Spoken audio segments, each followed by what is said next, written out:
Hello, hockey fans, and welcome to another player biography series.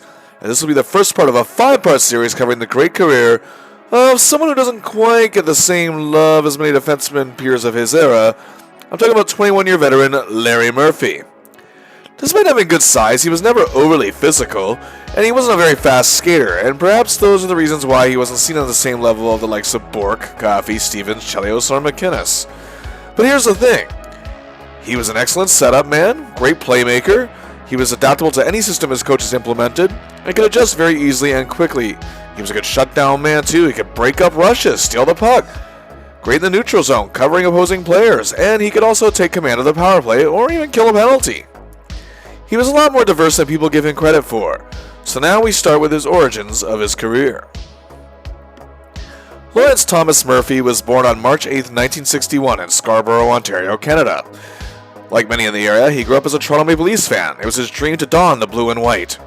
From a young age, Murphy was excelling as a Pee-wee hockey player, even playing for the Toronto Shopsies, and making the Quebec International Pee-wee Hockey Tournament in 1974. Other youngsters in the tournament that year? Paul Coffey, Denis Savard, and Wayne Gretzky. At 16 years old, Murphy played for the Seneca Nationals in the Metro Junior League, had 10 goals, 20 assists for 30 points in 36 games, and led him to the league championship. This caught the attention of the Ontario Major Junior Hockey League and the Peterborough Petes, program headed up by Gary Green. And Murphy had a really good rookie season, showed a lot of spark, and was part of the 1979 OHL Championship Club that year, who made it to the Memorial Cup and won it. But it was Murphy's second season that changed everything, as under new head coach Mike Keenan, yes, that Mike Keenan, Murphy excelled in his offensive input, including making tremendous defensive plays that year. He was shown to be quite dynamic. His stock rose, and numerous NHL scouts noticed. He also played the 1980 World Juniors. He totaled in that year 21 goals, 68 assists for 89 points in 68 games.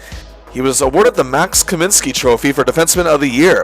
He led the Petes to another league title, but the team would lose a heartbreaking overtime final to the Cornwall Royals at the Memorial Cup, though Murphy had a great tournament and was named to the Memorial Cup All-Star team. His performance made him one of the top-ranked players in Central Scouting going into the 1980 NHL Draft. Portland Winterhawks defenseman Dave Babbage seemed to be the only one ranked higher. And another defenseman, Paul Coffey, was also giving a big look. Then came the big day, June 11, 1980 at the Montreal Forum. At this time, the draft was still not televised, but the process itself became so big that for the first time it was actually held in the arena. The draft, of course, was famous for the Savard-Wickenheiser sweepstakes, one of the few times that there was no guarantee who was going to go number one.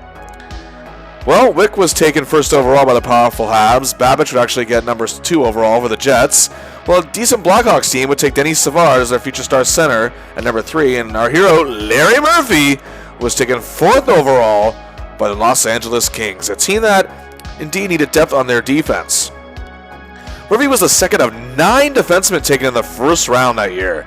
The Kings would also take Ottawa 67 star Jim Fox in the first round. A great day for Murphy, great day for the Kings. However, the LA Kings weren't exactly known as an NHL powerhouse, or for that matter, much of anything outside of their one big star player. The Los Angeles Kings. They were a part of the Next Six, the big expansion in 1967. The team seemed to be off to a somewhat promising start, making the playoffs in their first couple seasons, but the team soon faltered, but then they drafted a youngster by the name of Butch Goring and acquired Montreal Canadiens all-star goalie Rogie Vachon. In 1974, they made the playoffs for the first time in 5 years. General manager Jake Milford and head coach Bob Pulford seemed to be finally giving this team this direction. The following year, they were a 100-point team for the very first time, but couldn't find any playoff success. But then they make a deal that would make a huge impact. Marcel Dionne, an all-star with the Detroit Red Wings for 4 seasons, came to the LA Kings. And for the first time in a while, season tickets truly began to increase. The Kings drew decent yet not great crowds at the Great Western Forum. NBA shocked some people as well, but the Lakers were, well, the NBA as a whole, were barely doing better at this time. However, the market was still thriving with the likes of the football's Rams and baseball's immensely popular LA Dodgers, as well as the California Angels were just a handful of miles away in Anaheim. Hockey just didn't seem to be a big thing in LA, or California in general, but it wasn't outright dying in LA as it was in Kansas City or the nearby Bay Area with the fledgling Seals. Dionne, however, was an instant success in LA, electrifying fans, and the Kings still had winning records his first 2 seasons there, but internal problems within the organization led to the departures of Milford and Pulford. George McGuire took over as GM, and Ron Stewart took over as coach, and the team wasn't very good. They had a losing record, Dionne's production took a nosedive, And their whole offensive input did that year as well. And Rogie Vachon had a rough year, and pretty much his time in LA was sealed. Stewart was history. Bob Berry came into the league as coach. The Kings improved in 1978-79, but had a bit of a setback the following year. But three men were turning heads, and that, of course, was the Triple Crown line. Marcel Dion, emerging star winger Dave Taylor, and the sharp Charlie Simmer on the left wing. And they would soon become indeed known as the Triple Crown line, as they would set a unique record, which I'll get to later. The 1979-80 season was a setback, however, despite making the playoffs, but their defense needed a shot in the arm, hence drafting Murphy. He was joining the likes of tough Jerry Korab, youngsters Mark Hardy and Jay Wells, also Doug Howard, veteran Dave Lewis. Up front, in addition to the Triple Crowners, the Kings had, well, fellow first-round pick Jim Fox, veteran forward Billy Harris, team captain Mike Murphy, Dan Bonner, Steve Jensen, Greg Terrian, and veteran all-star Iron Man Gary Unger. And in goal, they had an enthusiastic youngster who showed quite a bit of talent in Mario Lessard. Murphy is already talented to play a role in Bob Berry's system, and now we will see how his rookie year will unfold. 19-year-old Larry Murphy is ready to go on opening night, October 11, 1980, his first game as the Kings host the lowly Dead Thing Red Wings. The game was tied 1-1 midway through the first period, but then on the Kings power play, Murphy anchored the extra man advantage, got the puck to Simmer, who set up Dave Taylor for a goal, Murphy's first career NHL point, put the Kings up 2-1. Just under 2 minutes later, Murphy sets up Dean Hopkins, his second assist of the game, putting the Kings up 3-1. Murphy had 2 assists and a +3 in his debut game. Very impressive showing, to say the least, and was key in helping the Kings hold the Wings to under 20 shots. He's looking sharp. He was also named second star of the game, as he definitely showed a great deal of spark. 3 days later, he notched an assist in a 4-2 loss to the Flames. Then back home against the Nordiques on October 16th, the Kings leading 3-2 in the second. Dave Lewis got the puck up to Charlie Simmer and got it to Larry Murphy, who launched it on goal past Michel Dion, the first NHL goal of his career. The Kings won the game 6-4, and that began a 4-game winning streak. Murphy had assists in the next 2 games over Colorado and a game against Boston. In that game, however, saw Murphy square up with fellow defensive peer Raymond Bourque, who was the Rookie of the Year the prior season. And Bourque was left pointless. Murphy had a helper and was a +2. And then he got to play in front of a national audience from Los Angeles as they hosted the Toronto Maple Leafs. So Murphy played well in a tight 5-4 win. He had a rough outing and was a -2 in his first game against Gretzky and the Oilers, but the Kings still got the tie. He finished the month with 2 assists, both to Marcel Dion in an 8-4 thrashing against the Rockies, and then notched the empty netter in a win over the crappy Caps. His first month in the league, huge success. 2 goals, 7 assists for 9 points, and a +9, 9 games. And the Kings themselves are off to a superb start. LA was about to embark on a 4-game road trip. They stunned the defending champion Islanders 7-3, even though Murphy didn't have the best night. Despite the win, he was a -2, and even legendary counterpart that night, Denny Potvin, was still a +1. But the following game, the very next day on November 2nd, they went to the Big Apple to face a struggling and banged-up Rangers club, led by a declining Phil Esposito. But just 2:46 into the game, the Kings were on a power play. Dion went for it, then it got back to Korab, who set up Murphy, drives it home. The Kings strike first. Leading 2-1 late in the first, a bad mix-up gets the puck loose, and Murphy goes in on John Davis at mid-range. John Davis scores! It's a goal.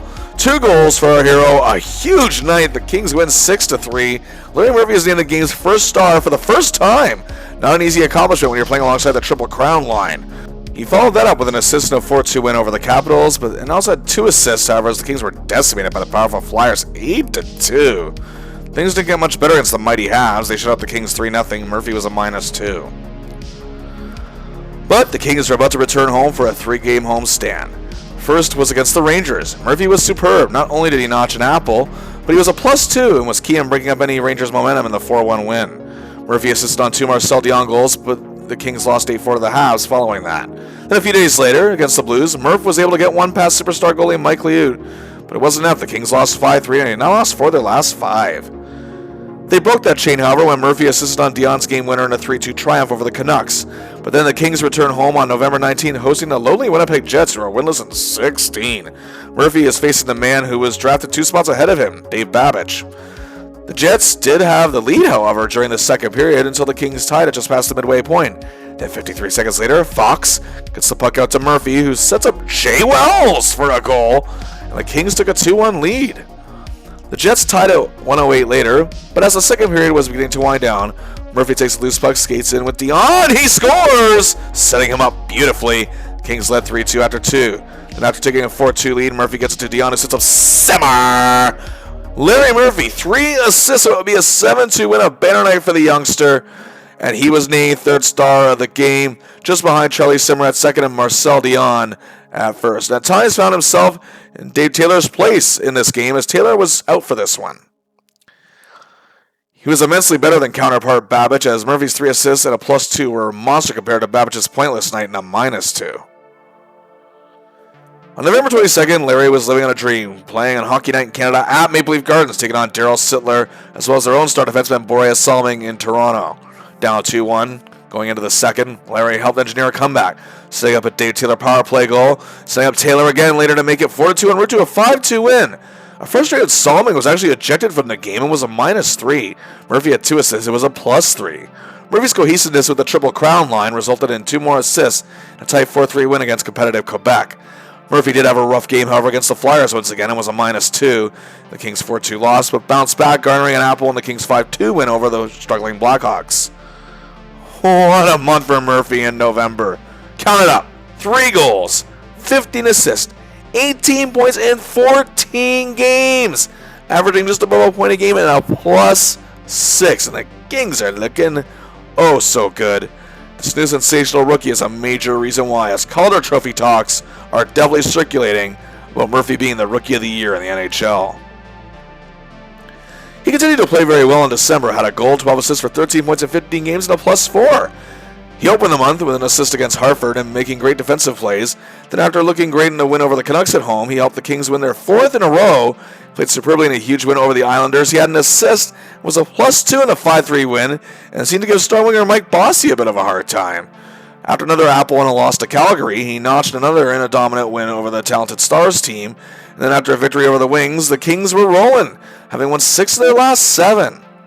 They would, however, go winless in their next 4. Murphy had 3 assists, but played quite badly against Boston with a -4 in that stretch. But on December 23rd against the Oilers, Murphy had 2 helpers and was a +2, and fellow first-round defenseman Paul Coffey was a -3 as the Kings won 7-4. The next game, a win over the Canucks, Murphy showed that he's no pushover, getting into a fight, the first one of his career, with Darcy Rhoda. He also notched an assist, a 6-3 win. He had 29 penalty minutes. He really lost his cool in this one, but it didn't seem to hurt. In the next game against the Blues, Murph came up in the clutch. He already had an assist in the game. But the Kings trailed 4-3 with 36 seconds left to play, but he anchored a rush that allowed Dion to set up Taylor to get the tie. 2 apples, another huge night. After a rough outing against the Habs, Murphy rebounded against Gilbert Perreault and the strong Buffalo Sabres, getting their first shorthanded goal of his career and a 5-2 win on New Year's Eve. Into the new year, the Kings were having a few consistency issues. First, it was a home-and-home series with the Flames in the first game. Murphy assisted on a shorthanded Marcel Dion goal with 30 seconds to play. Tied the game 6-6, only for the Flames to score 5 seconds later. But the next game, Murph was on fire. Not only did he have 2 assists in the Kings' 5-2 win over Calgary at home, but he was not allowing star players such as Kent Nilsson or Bob McMillan to make any big plays. After notching a helper against Hartford in a win as well, he then had a couple difficult games and consecutive ties with the Blues and Sabres on the road, but roared back in another game against Hartford, scoring his 7th goal of the season and adding an assist for a 2-point night in the win. But then the Kings would lose 3 in a row. Murph had a goal and was a -2 in that stretch, but again, he just came back. Not 1 but 2 monster outings. He had a goal and an assist each in an 11-4 goal fest against the Red Wings, and accomplished the same 2 days later, hosting Toronto. Murphy had an assist on January 24th in a big road win over Boston, was a monster +3 in that game, so he was coming up with big plays in his own zone and in the neutral zone, giving Kings momentum all game.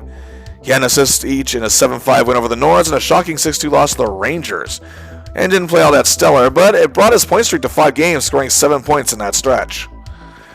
They ended the month finally able to beat the Habs. In total, Murphy had 4 goals, 10 assists for 14 points for 15 games. Great numbers, but was a pretty bad -9. The month of February began well enough as Murphy scored a goal in a win over the Rangers. And the Kings, however, would proceed to go winless in 7 straight, But in one of those games and lost to the Red Wings, Murphy played a beaut. He had a big 3-point night in a 6-4 loss. He scored a tying goal early in the game, assisted on goals to Dion and Hallward, and was named third star.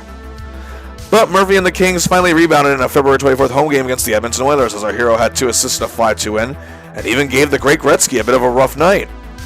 Then Murphy led a comeback win over the Canucks with an assist, but the Kings ended the month with a loss to the Islanders. Again, not a bad month. 2 goals, 7 assists for 9 points in 11 games. It was a -4. Things started to look bad for the Kings in March, however. In the first game of the month, star winger Charlie Simmer broke his leg in the team's 1-0 win in Toronto, but his season was done. This was bad. But it meant everyone's role in the team was going to change and everybody has to step up an extra notch, including the young rookie from Scarborough. But our hero, well, he's up to the task. After Simmer got hurt, the Kings still won 2 of the next 3, and Murphy played well. But little did anyone realize he was approaching an NHL record, the record for points in a season by a rookie defenseman. Ray Bourque of the Bruins had actually beaten the record. The year prior was 65. It was once shared by Rockies defenseman Barry Beck and Reed Larson of the Red Wings, both happening in 1977-78 as they reached 60. A March 11th game with the Chicago Blackhawks had arrived at home. Murphy had 64 points, was looking to at least tie the record. The Hawks were a so-so club this season, but rookie Denny Savard was having an excellent year. The Kings were playing terribly and trailed 3-0 out of the first period. They did get one back, however, to break the shutout early in the second, and exactly 4 minutes later, Murphy sets up an unknown John Paul Kelly for a goal and has tied Ray Bourque's record, 65 points by a rookie defenseman. And to boot, it got the Kings one step closer to tying the game. And it was 3-3 after 2. But the Hawks took the lead early in the third period, and time was winding down. It looked bad. Just under 1 minute to go. Hardy has the puck. Now Marcel Dion has it. Gets to Larry Murphy. He takes a shot. He scores! Larry Murphy sets the NHL record for points in a season by a defenseman. 66, passing the great Ray Bourque. Scoring a goal on the great Tony Esposito to do it. But the type of player Murphy is, he was celebrating more the fact that the Kings tied the game, and that's how it ended 4-4, starting with 35 seconds left, but still setting the record in an epic fashion. Calder Trophy talk was heating up once again. This is all part of a 4-game homestand. After the Chicago game, the Kings won 10-4 over Bobby Smith and a really good North Stars team. Murphy, in addition to his assist, was a +4, impactful during every offensive onslaught. They would suffer a tough loss to Buffalo the next game, but Murphy had a power play goal and a tie with the upstart Penguins. He was doing all he could to keep the Kings afloat, then began a 4-game road trip. First, there was a trip to visit Mighty Gretzky and the young Oilers, who were fighting for a playoff spot. It's a wild shootout, and the game ended in a 6-6 tie. Murphy with 2 assists. He had 2 more assists, a 7-5 win over Winnipeg, and was a huge +3. 2 days later, on March 24th, Murphy had a goal and an assist in a 4-3 win over the Stars. The assist coming on Mark Hardy's power play game winner. 6 points in 3 games on this trip and 7 in the last 4. Again, a superb on the road. It was capped off with a win in Chicago. The Kings go 3-0-1 on this road trip and ride a 5-game unbeaten streak as they return home. Indeed, the Kings return home to beat the Stars again. Murphy then garnered an assist and was a huge +3, however, after that, in a win over Winnipeg. And then their 7-game unbeaten streak came to an end in a loss to Federico Liu and the powerful Blues. But he scored his 16th and final goal of the year and final point. So 76 points for a rookie defenseman is still an NHL record as of this video, March 2025. Now, as you see here, others in the decade in the 1980s came pretty close. The Kings finished their season with a tie against the Rockies. For the month of March and a couple games in April and 16 games, Murphy had 4 goals, 9 assists for 13 points. Very good, and a massive +10. He stepped it up in Simmer's absence. The Kings went 9-3-4 in those 16 games and finished the season with an exceptional record of 43, 24, and 13 for 99 points. The second best season in their 14-year history.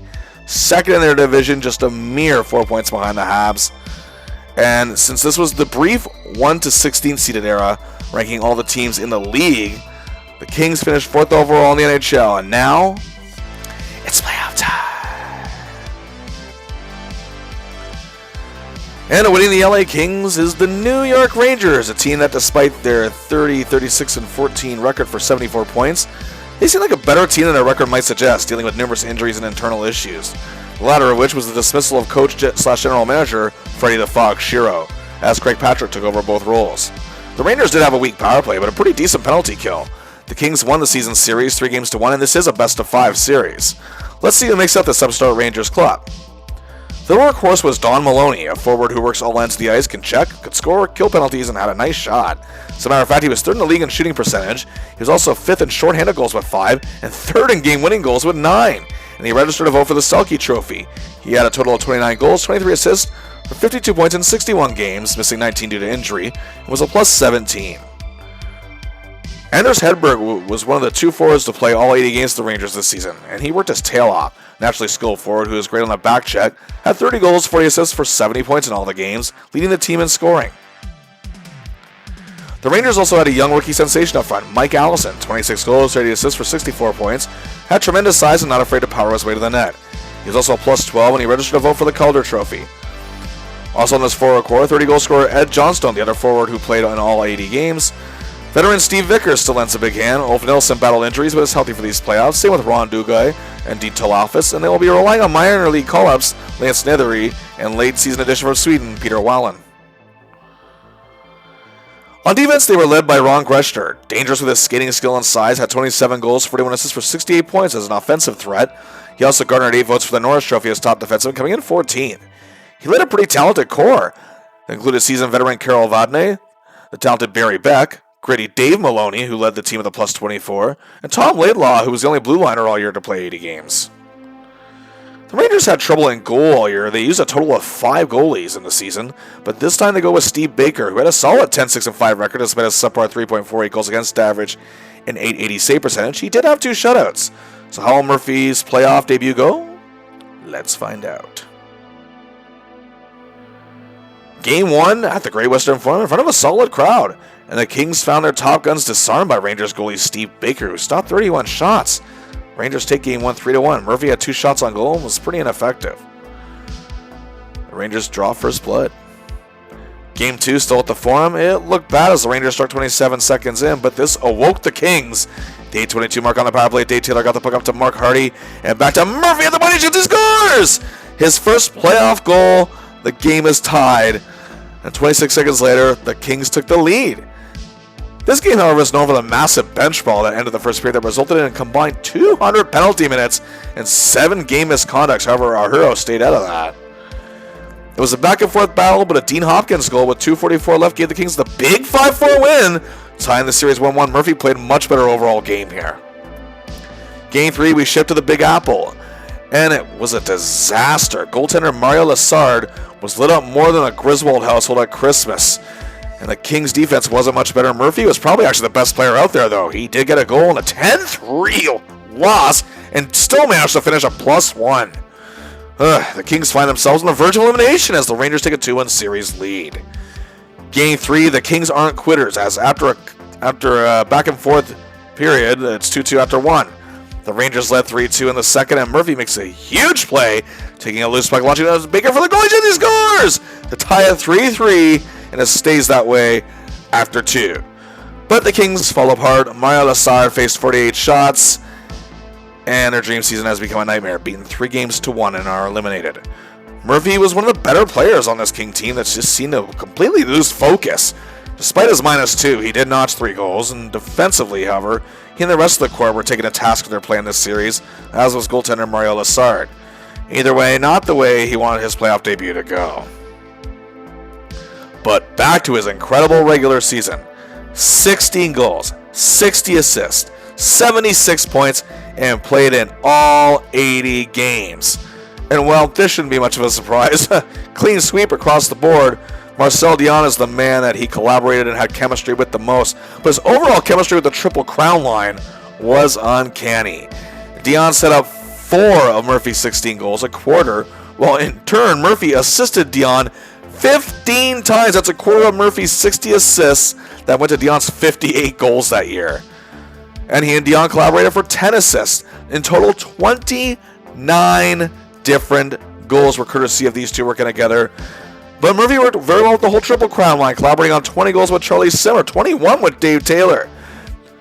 And indeed, the Triple Crown line actually set a unique NHL record, as they were the first line in NHL history to score 100 points in the season each. And while, yes, they would have a great season either way, as they had years prior, But Murphy was a big part of this actual record happening. He deserves a lot of credit. He also had great chemistry with Gary Younger before he was traded to Edmonton, and as well as Jim Fox. But on defense, he was paired often with many of his fellow Blue Liners, especially Jerry Korab, who he's seen to click with the best. Well, in addition to setting the defenseman rookie scoring record, Larry Murphy was actually tied for second in all-around scoring amongst defensemen in the NHL. His 76 points, indeed, tied for second with the great, legendary Denny Potvin of the Islanders. Just 7 points behind leader Randy Carlyle of the Penguins. Murphy will definitely be a welcome presence in the evolving game of the offensive defenseman. He was also ranked 10th best in the league in total goals on ice for, with 160. Teammate Marcel Dion was second best in the league with 202, while other teammate Dave Taylor was tied for 5th with 166. Unfortunately, Murphy's bid for the Calder Trophy as the league's top rookie fell short. He came in second as the first runner-up with 127 votes as Czechoslovakian sensation Peter Stastny of the Quebec Nordiques set an NHL record for points by a rookie. He won the award. Some argue Stastny should not have even been eligible as he'd been playing pro hockey in his native land for 5 years. But others argued back that the international game is very much different from the NHL. I can see both sides of that. But Murphy also got votes for the Norris Trophy as the league's top defenseman, coming in 7th place with 16 votes. Well, hey, what a way to begin your NHL career. You set an NHL record for points in a season by defensemen that 44 years later still hasn't been broken, not to mention contributing in key fashion to perhaps the best forward line in hockey at that time, and evolving with your game as the season progresses and stepping it up when a key player gets injured. He had a tremendous year, no question about it, and he's adjusting well to his new club and fitting in like a glove. However, the playoff disappointment, despite it all, means that there's going to be changes coming in LA, and we'll see how Larry can roll with it. But be that as it may, he's an asset, and this era is going to be tailor-made for him. In addition to his accomplishments, he finished an impressive plus 16. But with things about to get tough in Los Angeles, will Larry thrive?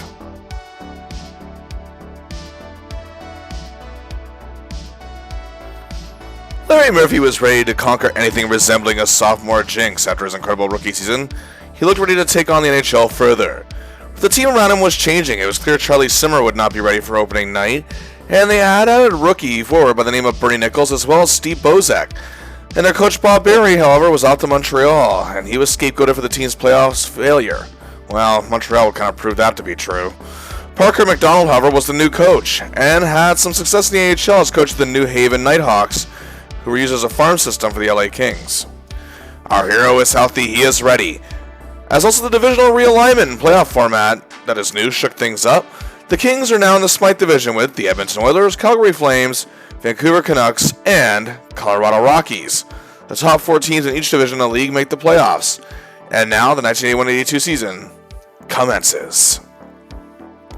The Kings would lose the first 2 games of the season, first to the 2-time defending champion Islanders, and Murph didn't play that well. And then the Young Guns, the Oilers, where Murphy assisted on a Jim Fox goal. The Kings won the 3rd game over the Flames. Murph had another apple. But in the 4th game of the season, the Kings were hosting the lowly Colorado Rockies, led by the great Lanny McDonald, as well as top defenseman Rob Ramage. But the Kings stayed in control for this one all the way, leading 3-1 in the second period. Fox sent in Murphy on goal. He shoots and scores!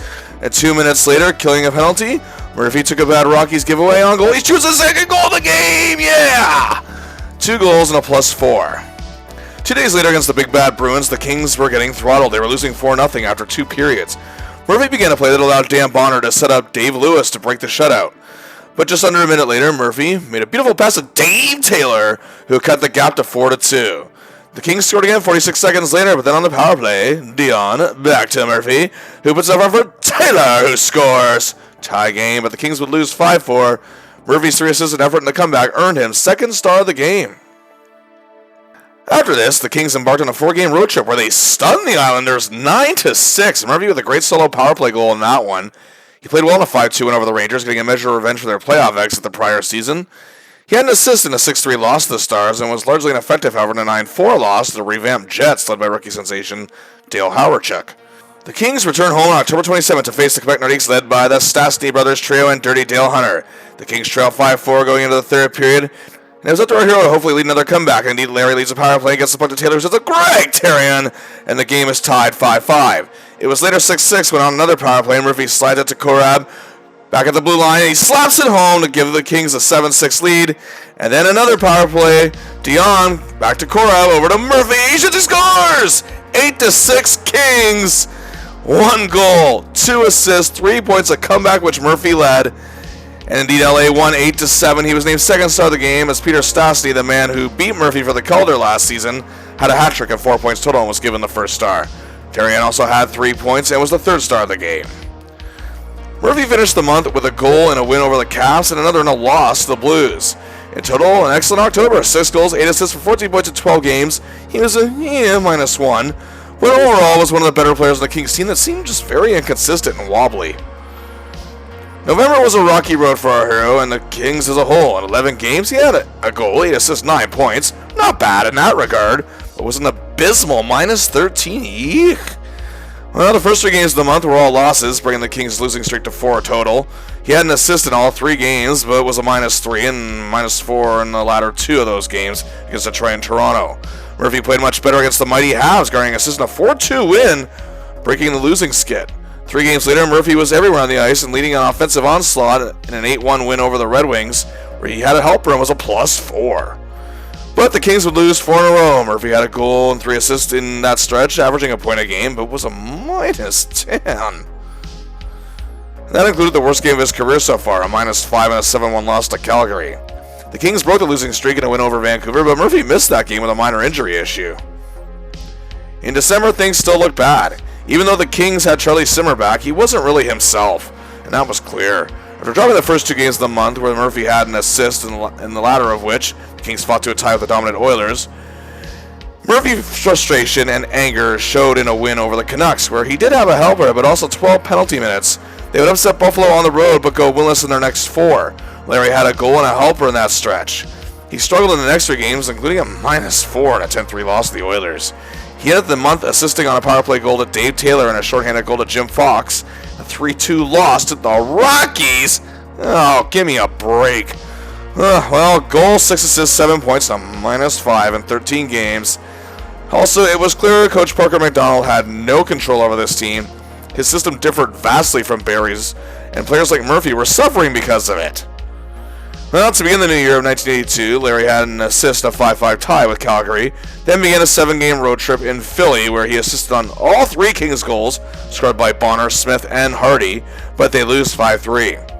He assisted on Jim Fox's tying goal against Mike Gardner and the Caps. That indeed got them the point. He did score the opening goal in a 5-3 loss to Toronto. He scored the opening goal against Buffalo as well, but they would lose 6-4. After a tight loss to the Habs and then a 5-2 loss in Calgary, where he had a pretty rough game, but he scored the opening goal in Vancouver in a tie with the Canucks. 7-game road trip, no wins, 3 goals, 4 assists for 7 points, averaging a point a game but a -7. Also during this time, Parker McDonald was fired as head coach. Don Perry replaced him. He had great success in the IHL, winning 2 Turner Cups in Saginaw, Michigan. Murph and the Kings returned home to face the Rickety Rockies, a team that had won 10 games all year, but one of them was against the Kings. But they were still on the tail of the Kings for a possible future playoff spot, the final one in the Smythe. The Kings were down 2-0 in the second period. They got one back, and then 2:18 later on a power play, Fox gets it to Terrion, and Murphy at the point, he scores! The game is tied. The Kings then took a 3-2 lead, but then Fox also sets up Murphy for another goal, 4-2. Larry's second of the game, but the Kings let that lead slip too, and they had to settle for a 4-4 tie. But our hero was named first star of the game for his awesome performance. Next up was the talented North Stars club, led by forwards Bobby Smith, Dino Cicerelli, and rookie Neil Broughton. On defense, they had the awesome Craig Hartsburg and Don Beaupre in net. It looked bad. The Stars were up 3-0 after 2. Doug Smith broke the show early in the third, but time was winding down with 4:41 to go. Murphy got the puck back to Hangselman, who made a perfect pass to Steve Jensen, who scores. The Kings trail by 1. And power play, Taylor to Leon to Murphy, shoots, he scores. 1:31 to play, and the Kings fight for this tie. And indeed, after the 3-3 tie, he was named first star again for the second straight game, showing a huge clutch prowess. But again, at the end of the day, it's another tie. The Kings just can't seem to win. And 2 more ties after that. Back-to-back against the Rockies and the Canucks on the road. And Murphy played well in both those games, too. They played host back home to the Philadelphia Flyers on January 27, a team led by youngster Brian Propp and former Leafs All-Star, longtime All-Star Darryl Sittler. Sittler actually opened the scoring on a power play, but past the midway point of the period, the Kings were on the extra man advantage. Hardy over to Fox, back to Murphy. He scores! And the game is tied 1-1. But the Flyers took a 4-2 lead with 1:03 to play. Looks like a loss. But 20 seconds later, Murphy sends in a wide-open Marcel Dionne goal, who scores 4-3 with 43 seconds left. Time is winding down. The extra attacker there pressing. Their goalie pulled Fox over to Dionne. To Murphy, straight with the point, and he scores! The Kings fight for the 4-4 tie. Murphy, again, another clutch performance. 2 points in the final minute of play. Overall, 2 goals and assists, 3 points. An impressive +2, and you guessed it, first star of the game. Murphy is saving his team's proverbial ass from losing constantly, it seems. It's their 6th straight tie, but they are winless in 16. Well, that changed, however, against the Blues. Murphy again brilliant, down 2-0 after 1 period, and he assisted on second period goals to Kelly and Dionne just 28 seconds apart that tied the game and led the Kings to a 7-4 win. He was also a +3, but they would lose the final game of that month to the Rangers. But again, our boy played well. What a January, though. 8 goals, 11 assists, 19 points in 15 games. He was a +1. Murphy was thriving, and the main reason many of those ties weren't losses were because of him. He was doing all he could to keep this crumbling team afloat. February, Larry Murphy still looks sharp. 4 goals, 3 assists, 7 points in 10 games, and a +1. It started with an assist each in a loss to Hartford, then a win in Vancouver, the latter of which came on Dave Taylor's game winner with under 5 minutes to play. The very next game against the Habs, he got a goal and a loss. After that, it was back-to-back ties with the Pens and Nordiques. Then it was back-to-back losses to the Flyers and the Capitals, as Murphy had a goal in each of those 2 games. But then a huge game in a 6-2 throttling of division rival Calgary. A goal and assist, 2 points, his 20th goal of the season, first time reaching that mark, and a +3. They finished the month with a win against the Wings and a loss to Chicago. Well, with a month to go in the season, the Kings had a pretty comfortable lead over the Rockies for the final playoff spot by 13 points in the Smite, despite their rough year. But with 18 games to go, they could still be caught. Well, they began their month with a 5-game road trip. First, it was Quebec, where Larry's third period goal gave the Kings a 5-5 tie. Then it was a 4-1 win over the Leafs, and then back-to-back losses, however, to Adams' division clubs, the Bruins and the Whalers. But Larry still played a great game in the latter. And he played a great game against the Rockies in a 2-0 win in Denver, breaking up many chances that Colorado had to try to get close to a little start on net, but he was also +1 in that game. The Kings return home on March 10th to face the mighty Oilers, and Murphy assisted on Greg Terrian's game winner in a stunning 3-2 win. Then they managed another upset, shutting out the Islanders 3-0. Murphy was a +1 in the win, and again gave star core forwards such as Bossy, Trottier, and Tonelli, and even defenseman Denny Potvin a hard night. He had another assist in a tie with Edmonton, then 2 assists. It was a +3 against Calgary and a 9-4 win. Next up was March 20th, hosting Rick Kehoe, Randy Carlyle, and the Pittsburgh Penguins. The Kings were trailing 5-4 in the third period. Cue the clutch man. Evans gets the puck to Murphy, who seems team captain Mike Murphy. They may not be related, but they related well on that goal. The game is tied 5-5. Murphy is then out there with a triple crown line. This could be dangerous. He gets it to Taylor, who sets up Dionne for the goal. The Kings are at 6-5. Then 5:39 left. Power play. Up to Hardy, and Fox gets the goal. 7-5. The Kings win it. Murphy again leading another comeback. There's 3 assists in the third period. He's named third star of the game. On top of that, the Kings win this one and secure their ticket to the playoffs above all. They are unbeaten in 6 with a 5-0-1 record. However, they would lose 2 games to the Stars and Jets on the road, and then they crushed the Rockies. Larry played great there, but the Kings lose 5 in a row to end the season. Murphy's only highlight in this stretch being a goal against the Flames. But wow, what a way to end the year. Still perhaps the best player all around in this stretch. In 16 games in March and 2 in April, he had 2 goals, 8 assists for 10 points, and was a great +5 in 18 games. However, the Kings finished a pathetic 24, 41, and 15. Eek. Good enough for 63 points, and also good enough, again, for 4th in the Smite division. They're off to the postseason as now it's playoff time. And, oh no. Awaiting the Kings in the opening round, Smythe Division semifinal, it's the Edmonton Oilers, the hottest young guns in the league, which some experts are saying will be the ones to dethrone the Islanders dynasty. And they finished with a record of 48 wins, 17 losses, and 15 ties, almost the complete opposite of the Kings, for 111 points, second best record in the entire league, and 48 points better than the Kings. Practically nobody was giving LA a chance. It's easy to see why. The Kings against the Oilers this season were 1-5-2. The Oilers had an excellent power play. They had the second best penalty kill in the league. Head coach general manager Glenn Sather is really putting together something special. This team just couldn't seem to be touched, and well, there's certainly the primary reason why. 21-year-old Wayne Gretzky, let's see, 92 goals, that's an NHL record, beating the prior record of 76, held by Phil Esposito. 120 assists, beating his own record of 109 set the year prior, and count him up, 212 points. The closest to him that year was Mike Bossy with 147, so yeah, he won the scoring title. And oh yeah, he also beat the previous NHL record of 164 set by himself the prior year. Let's see what else. As plus 80 led the league. First in even strength goals with 68. Tied for first with shorthanded goals with 6. First in game winning goals with 12. Tied for 7th in power play goals with 18. Anything else? Oh yeah, 4th in shooting percentage. First in hat tricks with 10. Duh. And the closest to him had 5. So yeah, first team All-Star, Hart Trophy League MVP for the 3rd straight time. And actually his first Pearson Award as an NHLPA MVP. And was also a finalist for the Lady Byng Trophy. Yeah, I'm sure there's more, but I'm also sure you get the point by now. He was unlike anything else out there. Anyway, moving on. It was a breakout year for winger Glenn Anderson on the Oilers. In his second NHL season, 38 goals, 67 assists for 105 points. Tremendous clutch scorer. He was also an amazing plus 45. And his 8 game-winning goals were 5th best in the league. And 21-year-old Mark Messier also had a breakout season, this being his 3rd.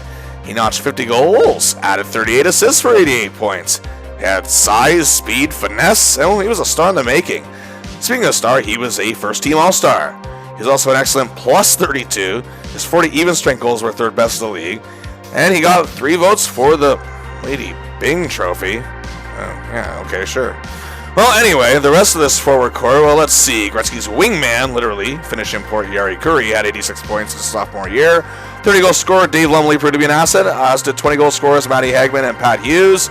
Gritty Dave Hunter was on this core, as was tough Laurie Bosch, who had acquired in a trade from Toronto, as he didn't seem to be panning out. And former King, veteran All-Star, and former Ironman Gary Unger. Leading the defensive core, Murphy's fellow 1980 draft class pick, Paul Coffey. What a sophomore year. 29 goals, 60 assists for 89 points. He led all defensemen in scoring, as his smooth and fast skating ability were among the best anyone had ever seen. In addition to being a natural playmaker, he was an excellent plus 35, a finalist for the Norris Trophy, as the league's top defenseman coming in 3rd. He's also a second-team All-Star. He was 2nd in the league, total goals on ice for, with 203. I'll give you a guess who was first in that category. The rest of the blue line core was pretty impressive itself. Kevin Lowe came in 10th for Norris Trophy voting. Veteran Lee Fogelin had one of his best seasons ever. Finnish import Risto Siltanen had an excellent year. And rookie Charlie Huddy looked pretty sharp. And in net, the Oilers go with rookie sensation Grant Fuhr. A 1981 first-round draft pick, he was sensational. A record of 28, 5, and 14. Incredible. And his wins were 2nd best in the league. His 3.31 goals against average was 5th best. His .898 save percentage was tied for 2nd best. He was a second-team All-Star, a finalist for the Vezina Trophy coming in 2nd, and a finalist coming in 3rd for the Calder Trophy as the league's top rookie. Some felt that was highway robbery, but Dale Hawerchuk did have a great year. Anyway, I digress. This team looked indestructible. The Kings are in trouble. Well, anyway, Game 1, Northlands Coliseum in Edmonton, and the house is packed as the fans are ready to see their boys take control of the whole league. It looked bad for Murphy and the boys. They were down 4-1 in the first, and Murphy was playing a pretty rough game, but the Kings closed the gap to 4-3. LA tied it early into second, but then, on the power play, Murphy up to Taylor, who puts another goal for Dion. The Kings take a 5-4 lead. The game went back and forth, and the Kings, however, stunned the Oilers in an insane 10-8. Yes, I'm not making that up. 10-8 win. The media simply called it a fluke, however. Murphy started out rough in the game, but eventually got it together by the end and helped them win. Game 2, it's a much more tightly knit game, and both teams are playing a lot more discipline. Oilers led 1-0 after 1, but the Kings led 2-1 after 2. Wow! Are they actually going to take 2 games in Edmonton? Well, not at this point. Yari Curry tied it with under 5 minutes to play. And then number 99 struck in overtime. So now the series is tied 1-1. Murphy still had a solid game, and the Kings are looking better than anyone expected. And indeed, despite winning the first game and taking it to overtime in the second, and even being praised for how well they played, nobody is still giving them a chance. Well, Game 3 is in LA. And, however, it's not good. Maybe the experts have a point. The Oilers took a 5-0 lead. We're basically laughing at the Kings forgetting what happened in the first 2 games it's seen. Even Glenn Sather seemed to be enjoying this just a little too much. But 5-0, well, might as well pack it in. Get home in time for one day at a time. Well, 2:46 to the third period, Murphy began a play that led to the stick of Dion, who set up Jay Wells to break Fear's shutout. Then Doug Smith scored a couple minutes later. It's 5-2. Oh, okay, at least the Kings are making it look good. Or better, anyway. Time was winding down, and the inevitable was here. But then a goal from Simmer made it 5-3 with 5:22 left. No way. I mean, you got to admire for the Kings for not being quitters, but wait. 1:21 later, 4 minutes later, Murphy starts. Bozek continues. Hardy scores. 5-4? Could it really be happening? Well, the Kings press and press, but a minute became 30 seconds. 30 seconds became 10. The Oilers are too busy covering Dion, however, as Gretzky is stripped of the puck by Jim Fox. They press.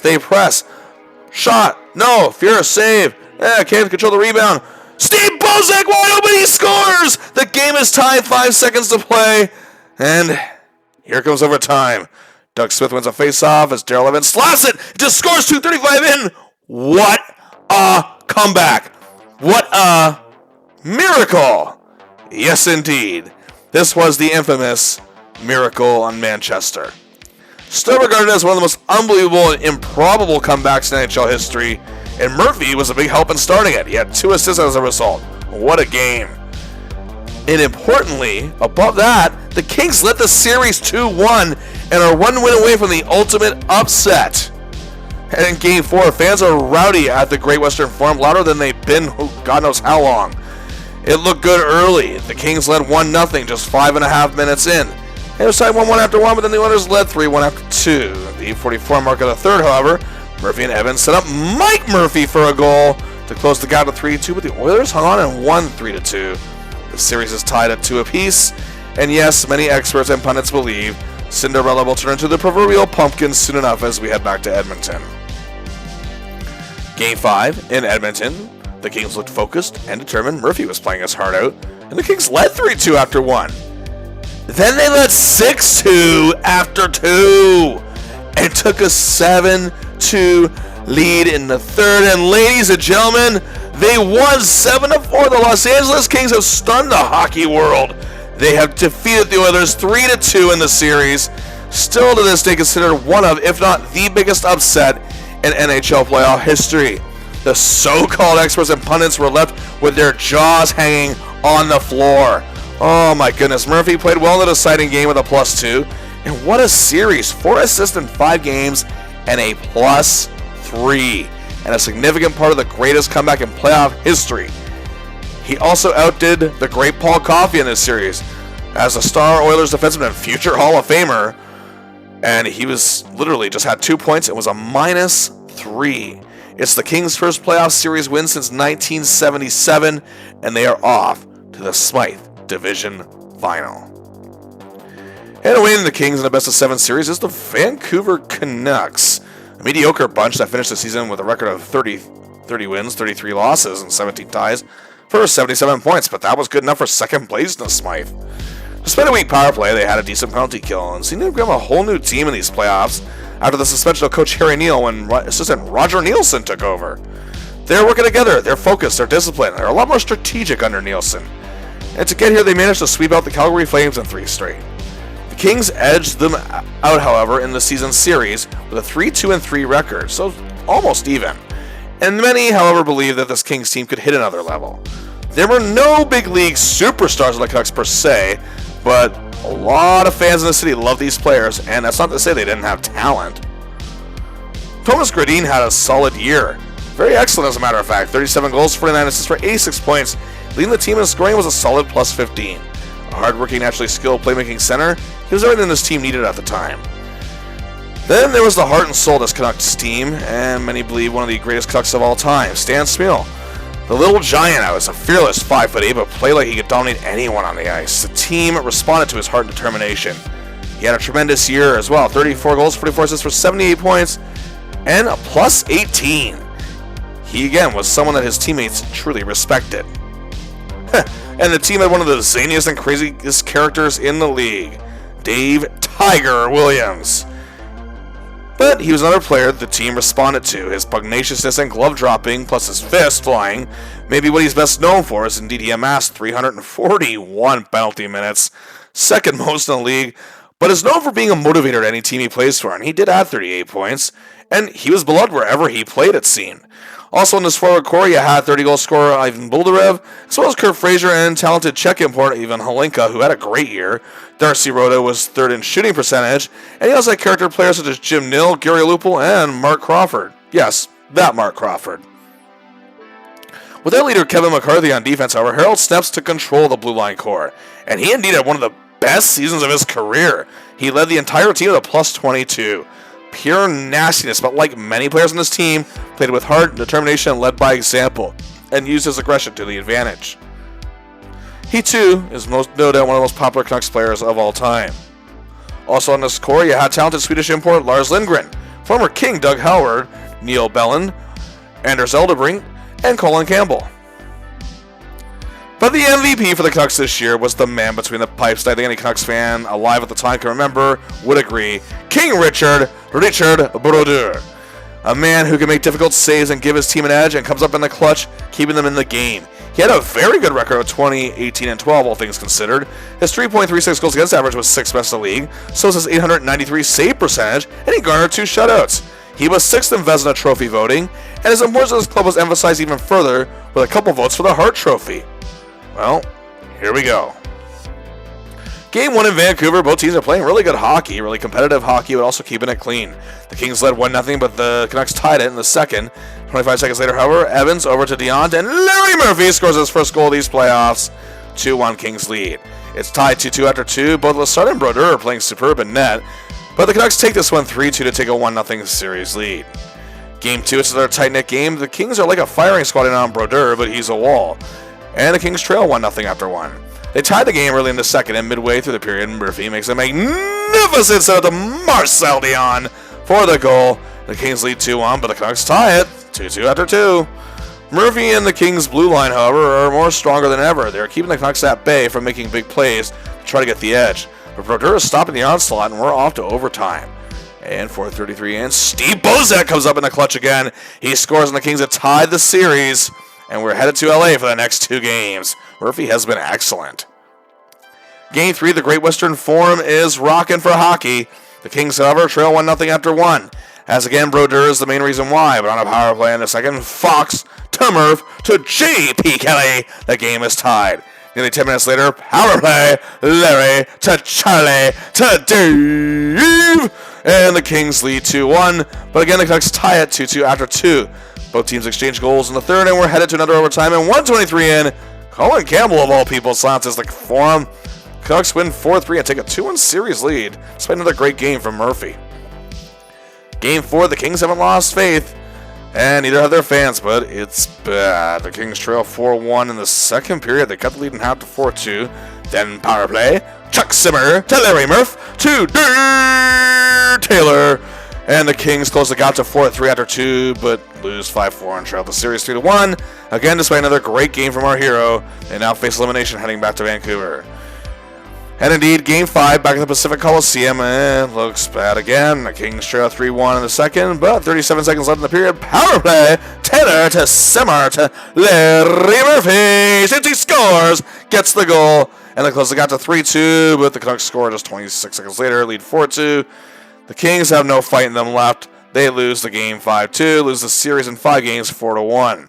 Murphy, however, was excellent in this series. Might have even been the Kings' best all-around player. 2 goals, 4 assists for 6 points in 5 games. He led the team in scoring. He was showing the will to win, but the Canucks just wanted it a little bit more. But it's a postseason performance overall our hero can be proud of. The Canucks went all the way to the Stanley Cup final, but were swept out by the Islanders. And now back to the regular season. Larry Murphy's sophomore year saw him score 22 goals, 44 assists for 66 points in 79 games, missing just one. An excellent input. And he was clicking with all the Kings' top forwards. Jim Fox assisted on 9, just a couple short of half of Larry Murphy's goals, as the two developed exceptional chemistry, teaming for 16 goals together. While Simmer only played 50 games and had a rough year, Murphy's chemistry with the other two members of the Triple Crown line continued. He and Dave Taylor produced some magic as he set up Taylor for 9 goals and collaborated on 9 assists with him as well. In total, they teamed up for 23 goals. But of course, Marcel Dion had chemistry with the great defenseman as well, often acted as a fourth forward on the line with these guys. Murphy set up 9 of Dion's goals, and in total, they produced 21 together. Again, Murphy was often paired with different defenders over the year, but mainly Lewis and Korab. Also, he did have great chemistry with rookie forward Steve Bozek. Well, Murphy's 66 points again puts him in the top 10 amongst defensemen, finishing tied for 8th with the great Ray Bourque of the Boston Bruins. The era of this type of defenseman was about to hit a whole new level. Well, it may not have been as good as his rookie season, but there was no sophomore jinx to be had. Murphy's clutch skills, leading comebacks, and coming up big when the game was on the line were on full display this year. He's probably the reason why the Kings weren't even worse. While he had some rough moments, his resilience kept him going and he never lost focus. Despite finishing on -12, that number was definitely much worse earlier in the season, and he won the team award as the Kings' outstanding defenseman. He was tremendous in the playoffs with 10 points in 10 games and a +3. And he can always say he was part of the greatest comeback in playoff hockey history and one of the biggest upsets in playoff hockey history. But the fact is, despite all that, as a team, the Kings' future is really not looking all that bright. Going into the 1982-83 season, the LA Kings had no real good direction. Their playoff fortunes, despite that, the team lacked depth. Their goaltending had faltered, and their development system was basically hit or miss. That's not very good. Murphy was a key component to this team, and they just can't seem to catch a break. He is probably their best defenseman, along with Jay Wells, but at the same time, the team just lacks depth on lower defensive cores.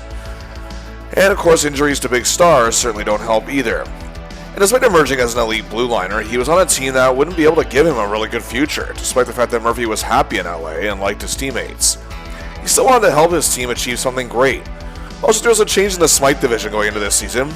The Colorado Rockies, thank God, were no more, but they moved to New Jersey and became the Devils and moved to the Patrick division, which means the Winnipeg Jets moved from the Norris to the Smythe. And now we commence with Murphy's third season. His season began badly on October 6th against a team that ended their season the prior year, the Canucks. Don't get me wrong, Murphy actually played well, was a +1, but he left the game due to injury, would miss the next 3 games, although those would be the only games he'd miss all year, and the Kings would blow a 3-1 lead in the third and have to settle for a tie. He had returned for their trip to the Northeast, but they'd lose to the 3-time defending Cup champion Islanders, but then they'd beat the Rangers. And after playing pretty well against the Devils in a game against the Whalers after that, however, Murphy got into a fight with the Whaler Archie Henderson and was ejected from the game. Next up, they beat Boston, and our hero played very well. He got his first point in the loss to the Jets, assisting on a Bernie Nichols goal, and then got another one in the next game in a loss. This went to the Oilers. He notched an apple to Darrell Evans. Well, they ended the month in a tie with the Hawks, where he had a solid outing, and then ended the month with 2 assists in 9 games and a +2. Not a bad start despite injuries and not notching many points. To begin November, the Kings hosted the lowly Toronto Maple Leafs, led by Rick Vive. The Kings led 2-0 after one period, but former King Billy Harris got the Leafs on the board early in the second. But 18 seconds later, Murphy gets it to Ulf Isaacson, who sets up Dave Morrison, 3-1 Kings. Then 45 seconds later, that power play, Murphy to Simmer to Broadway Bernie, 4-1 Kings. And just over 4 minutes later, Morrison to Isaacson to Larry Murphy shoots, he scores! His first goal of the year, 5-1 Kings en route to a 6-2 win, a goal, 2 assists, 3 points, and a +3, and destroyed counterpart Boreas Solomon, who had a terrible game, and was able to get in the way of Vive. An all-around great game from Murph and named first star. The next game, they downed the Pens 6-2, but would lose 5-4 to Calgary, Murphy with an assist in each. He had a rough outing in a loss to the Canucks, played great in a 2-1 win over the Habs, had an assist in an 8-3 thrashing at the hands of the Stars, and the next 4 games beat the Wings, lose to the Sabres, beat the Devils, lose to Philly, and that stretch he was pointless in a -3. Then he ended the month with 2 assists and a +3 and a 5-2 win over the Canucks. The Kings were decent 11-9-3, looking better than last year, but they also lost Dave Taylor for several weeks. Still a solid November for our hero, who was really tuning the fine points of his actual defensive game at this portion of his career. In November, he had a goal, 7 assists, 8 points, 11 games, and was a +2. Things started out well in December, a big 4-1 win over the Flames at home, Murphy with a goal and a helper and a +2. And the Flames dressed a hungry youngster by the name of Al McInnes on defense in this game, but Murph schooled him. Poor Al was a -3. 3 days later at home, a 6-3 win over the Blues. Murph had an apple and was a +2, and the Kings are looking pretty good. Then reality hit. A 10-game winless streak. Yes, a record of 0-8-2, but our hero was still playing solid hockey despite it all. He had an assist in a devastating loss to the Oilers and played well in a tie against Calgary. They did manage to tie the Oilers after that, and he notched a goal, and then had an assist in a tight loss to the Jets. Then it was losses to the Caps, Rangers, and Bruins. Larry didn't play bad necessarily, but was largely ineffective in those games. He did score a beautiful solo effort to open the scoring against Chicago in a 6-4 loss, and was trying his hardest, but it was not enough against Winnipeg or Edmonton. Regardless, he had 2 goals, 2 assists for 4 points in this stretch, and was an even 0. But they finally snapped the streak on Boxing Day, beating the Canucks 4-2. Murphy played a beauty, a helper, and a +2, and was key in shutting down many Canucks onslaughts. But then they suffered a heartbreaking loss to the Jets to end the month. Murphy had another helper, but was a -1. Overall in December, he had 3 goals, 6 assists for 9 points, and was an excellent +5. January, however, was not good. The Kings won 2 out of 13 games. Murphy had a goal, 9 assists, and that was good for 10 points. His -10 was not. His biggest highlight of the month was 2 assists in a 3-3 tie with Edmonton, including one on Marcel Dion's tying power play marker with 6:46 to play. Then 2 games later, he had 2 more helpers and an 8-6 loss to Edmonton. But Murphy has proven resilience before.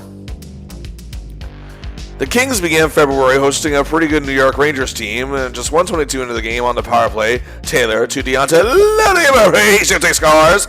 The Kings draw first blood. The Rangers tied it, but with 40 seconds left in the period, another power play, Taylor to Murphy to simmer. 2-1 Kings after 1. The Rangers, however, took over the game and led 4-3 in the third. But then on a power play, Dion back to Murphy. At the point, he shoots, he scores! Tie game 4-4, and it would end 5-5. Murphy missed out, however, on 3-star voting in this game, but still played a beauty. But 2 days later, it was another trip to Edmonton against the powerful Oilers. The Kings stunned the Oilers, scoring just 23 seconds in, however. Then on a power play, 3:17 later, the Oilers made a terrible clearing attempt that landed on the stick of Murphy, who snapped it home past Andy Moog, 2-0 Kings, and it stayed that way after 1 period. Larry was playing incredible hockey and was frustrating the great Gretzky. But the Oilers did come back, and it was tied 3-3 in the second. But then on a power play, Evans back to Murphy, who sends it up to Ruskowski, who scores! And again, 4-3 Kings, they'd lead 5-3 after 2. The Oilers closed the gap to a goal in the third, but late in the game on another power play, and Murphy has the wheel on the rush. He steers it to Evans, who sets up Dion, and indeed, Murphy's third point of the game, 6-4 Kings, and time is running down. The Oilers on a power play. They pull their goalie at 6-on-4 with skaters, but Murphy's penalty kill came in handy. He clears it up to a wide open Dion, who launches it into the empty net. And Larry just seems to play pretty well against their powerful rivals. A goal, 3 assists, 4 points, one of the best games of his career, and they beat the Oilers 7-4. Murphy is named first star of the game, and in the last 2 games he's had 7 points. Remarkable. And his huge game emphasized and how key he was in holding Gretzky to just an assist and a -2. His counterpart Paul Coffey had a goal and a helper, and it was a -1. Not terrible at all, but seemed like Larry had his number. After being shut out by the Flyers at home, Murphy had a monster game against Buffalo, helping the Kings stun them 7-2, breaking up again more offensive input led by the late Gilbert Perreault. Murphy had an assist that was a +3. Kings seem to have life. Then it was a 4-game road trip. The Kings would lose to a sad-looking Pens team. Murphy had an assist. Then they made the drive to Philly and managed to stun the powerful Flyers 5-4. Again, assisting on Dion's game winner. Murphy played well in a 5-2 win over Ronnie Franchise and the lowly Whalers. Then in Detroit, his clutch heroics shined again. Down 5-4 with 2:07 to play, he beautifully set up. Who else? Marcel Dion to tie the game and get the point. 2-1-1 in 4 games. And he had 3 assists, it wasn't even 0. Not bad at all. They return home to face the Washington Capitals on February 19th, as the Caps were the NHL's big success and turnaround story, led by speedy superstar forward Mike Gardner, and a devastating defense led the traditional Rod Langway and nasty rookie Scott Stevens. Murphy and the defense were playing well, but the Caps led 2-0 late in the second, but our hero is out there with the Triple Crowners. Dangerous, as he sends the puck up to Simmer, who goes and goal with Dion, who scores. The Kings trail 2-1 after 2. Just 1:33 into the third period, Murphy races up the ice. He's an open Jim Fox, finds the right spot to make it 2-2. Then later on the power play, Murph to Tay to Sim. Yes, 3-2 Kings lead. They'd have to settle for the 3-3 tie, but either way, Larry Murphy on a huge game. Again, 3 apples and a +2. And amazing defensive plays as well. Just a fierce spirit out there. And was named first star of the game. After suffering a loss to Vancouver, the Kings won 3 in a row to end the month. First, a big upset over the powerful Bruins 5-3. Murphy had an assist and broke up many great rushes, but they dominated the Canucks 8-0 at home. Murphy with a goal and a helper each, and then capped it off with a goal and a 6-2 win over Toronto. Perhaps one of the best months of his young career so far. 5 goals, 13 assists, 18 points in 13 games, and a +3. He wouldn't let his team give up when he showed it game in and game out. The Kings went 7-3-3 in February. Going into March, the Kings were sitting in 4th place in the final playoff spot with 56 points, 3 up on the Canucks, and could possibly catch Winnipeg or Calgary for 3rd or 2nd still at this point. Well, the Kings began the month on a 4-game road trip. Murphy had a goal in a 7-2 loss to the Blues, and then Murphy played well in Chicago against Savard, Larmer, Wilson, and the Hawks in a 5-3 loss. They then traveled to Calgary and led 4-1. Murphy had a great game. 2 assists was a +2, but then they blew the lead and settled for a 4-4 tie. Then they were smashed by the Stars again, 8-3. Murphy was quite sluggish in that one. 4 games, 0-3-1. Murphy had a goal, 3 assists for 4 points. It wasn't even 0. But that skid put the Kings in dead last. Canucks were actually going on a hot streak. The saving grace, however, is that the Jets started to crash, and the Kings are still just 1 point out of a playoff spot. Well, Murphy was not giving up, and he wouldn't let his team once again either. He celebrated his 22nd birthday with an assist and a 6-4 win over the Flames. Murphy then had 2 assists and was a +2, playing against the Jets in a 6-5 loss, exactly what they don't need. And then they did better against the Jets the next game, winning 4-3. Murphy with a goal, exactly what they do need. Then he had an assist, a 4-3 win over the Nordiques. 3-1-0 over this stretch. And that was great news for the Kings, who moved back in the 4th. They're actually tied at 3rd with the Canucks as well, meaning they can get to a higher position even. The Jets, however, still only trail by a point. This is the time where the Kings really need to crank it hard. And this is the time where they'll lose 7 in a row. Yeah, they're not going to make it. In those 7 games, Murphy was a -6 and had 4 points, but the whole team stunk. He did finish the season strong with the final 2 games in April with 3 assists and a win over the Stars and an assist and a tie with the Canucks. In the final 17 games of the season, he had 4 goals, 12 assists for 16 points and was a -1. The Kings finished a sad 27-41-12. 66 points, which oddly enough was actually 3 points better than last season. The Kings missed the playoffs for the first time since 1973. Well, Larry Murphy had a total of 14 goals, 48 assists for 62 points in 77 games, missing just 3. Another good season despite the team's woes, and he again thrived being the unofficial 4th member of the Triple Crown line. Murphy was tremendous at being the 4th forward for this core. Despite Dave Taylor missing 34 games, he actually stepped it up in his absence. However, Taylor was tied with Marcel Dion, assisting on 5 of 14 of Murphy's goals, more than a third. Despite Taylor's mere 46 games of action, he and Murphy collaborated for 13 goals. But of course, Larry Murphy was Marcel Dion's big go-to man on the year, assisting on 15 of Dion's goals. That's more than a third of his assists going to this team superstar who scored 56 that year. Together, he and Dion teamed up for 21 goals. And then Charlie Simmer, who played all 80 games this year, collaborated on Murphy with 8 assists. And yes, indeed, Murphy co-assisted with 16 different players this year, and he and Simmer teamed up for 16 different goals.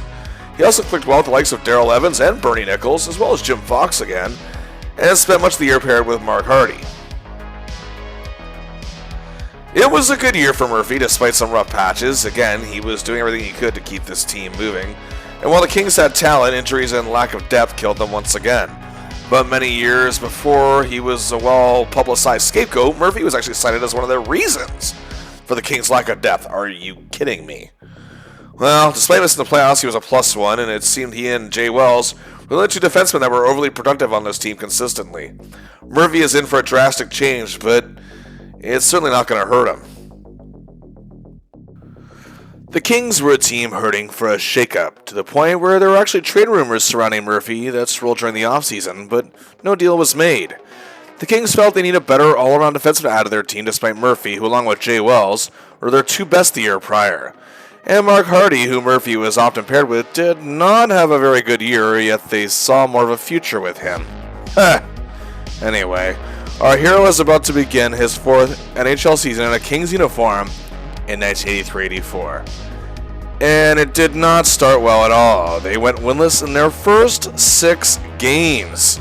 On opening night against the Stars, and 3 days later hosting Toronto, he had an assist each. It was a -2 in both games, and was especially lackluster in the Stars game. He played a bit better against the Rangers, but faltered against the Islanders. He had an assist in a loss to the Blues, but he played a beauty against the Red Wings on October 15th, on ice for all 3 goals in a 3-3 tie, and was a +3. And he was defending against a plucky 18-year-old rookie by the name of Steve Yzerman. Despite his great outing on this night, however, it was Murphy's 242nd and final game as an LA King. General Manager George McGuire felt Murphy wasn't a fixture for this Kings team in the future. On October 18, 1983, Larry Murphy was traded to the Washington Capitals in exchange for all-star defenseman, traditional-styled Brian Engblom, and 6-time 20-goal scorer Ken Houston, who had size the forward core. The Kings definitely lost out on this one. Engblom was a tremendous defenseman, don't get me wrong, and while a short time in Washington was decent, he was nowhere near as good as he was in Montreal and never would be again. And in LA, his time there was okay, but nothing spectacular. He was gone by 1986, and was forced to sadly retire prematurely for the game a year later due to injuries. Houston was already 30 at this point, and sadly injuries would derail his career pretty quick too. He only played 33 games in LA before retiring. Murphy's final season as a King saw him play the first 6 games before the trade. He had 3 assists in those 6 games, 2 of them were to Bernie Nichols, and he collaborated with 3 different players for 1 each. On assists, that is, Marcel Dion, Steve Kristoff, and Mark Hardy. And while it looked like a deal wasn't going to happen after all, Murphy was pretty much scapegoated as a problem for the Kings' bad start. Granted, he wasn't playing in peak form in those first 6 games, but he was far from the worst player on the club, let alone worst defenseman. But either way, after 3 full seasons and a short bit of a 4th, Larry Murphy's time in LA has come to an end. And indeed, his time with the Kings will be best remembered for his amazing rookie season. Indeed, where he set an NHL record, which, again, 44 years later as I make this video, still remains intact for most points by a rookie defenseman with 76. But Murphy's time with the team should also be looked at fondly in his sense of his clutch abilities to get to team in playoff position despite their poor record in his second season. And also the fact that he was consistently hustling to his best of every bit of his abilities would let him. And he worked well as a 4th forward with the great Triple Crown line and doesn't get enough credits there. He got votes for the Calder and the Norris in his rookie year. He was actually a finalist for the Calder, and was named the team's top defenseman in his second season in 1981-82. He's also in the top 10 scoring among defensemen twice in his first 2 seasons. In total, 52 goals, 155 assists for 207 points, and 242 games. Excellent numbers.